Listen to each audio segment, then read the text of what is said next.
தனுஷ்கோடி கடற்கரையில் ஒதுங்கிய ரசாயன பிளாஸ்டிக் மூலப்பொருளைகளை சேகரிக்கும் பணியில் 150க்கும் மேற்பட்ட தூய்மை பணியாளர்கள் ஈடுபட்டிருக்கின்றனர்.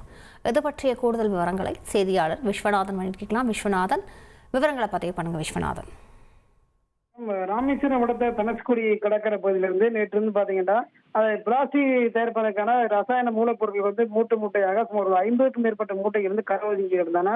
இதையடுத்து அந்த பகுதிக்கு இருந்த மீனவர்கள் ஒரு தகவல் அடிப்படையிலிருந்து அப்பகுதிக்கு விரைந்து சென்ற மரைன் போலீசார் கடற்கரை ஓரங்களை கரை ஒதுங்கி அந்த ரசாயன பிளாஸ்டிக் மூலப்பொருட்களை சேகரித்து சுங்கத்துறை அதிகாரிகளிடம் ஒப்படைத்த நிலையில் இந்த இரண்டாம் நாளாக பாத்தீங்கன்னா அந்த பகுதியில் சாரசாரியாக கடல் அலையிலிருந்து அடித்து வரக்கூடிய அந்த ரசாயன பிளாஸ்டிக் மூலப்பொருட்கள் கடற்கரை ஓரங்கள் ஒதுங்கி வருகிறது.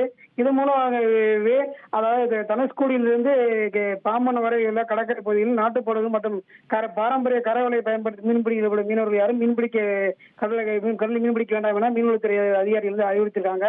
அது மட்டும் இல்லாது அந்த கடற்கரை ஓரங்களை ஒதுங்கக்கூடிய அந்த ரசாயன மூலப்பொருட்களை ராமேஸ்வரம், பரம்பக்குடி, ராமநாதபுரம் நகராட்சி உள்ளிட்ட பகுதிகளில் பணியாற்றும் தூய்மை பணியாளர் சுமார் 100க்கும் மேற்பட்டவர்கள் வரவழைக்கப்பட்டு அந்த கடற்கரை ஓரங்களில் ஒதுங்கக்கூடிய ரசாயன மூலப்பொருட்கள் சேகரிக்க பணி ஈடுபட்டு வருவது மட்டுமல்லாது வருவாய்த்துறை அதிகாரிகள் அந்த பகுதிக்கு சென்று அந்த ரசாயன மூலப்பொருள் மணலிலிருந்து பெற்றெடுக்கக்கூடிய சல்லடை மூலம் சலித்து மூட்டைகளை சேகரித்து பணியில் ஈடுபட்டு வருகிறாங்க.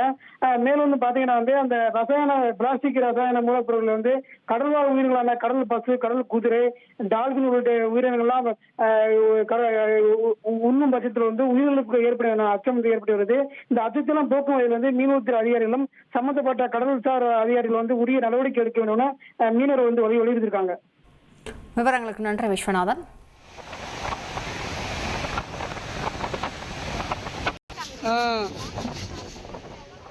உங்கள் தந்திவன் தொலைக்காட்சியில் காவலன் வியாழந்தோறும் இரவு 8 மணிக்கு காணத் தவறாதீர்கள்.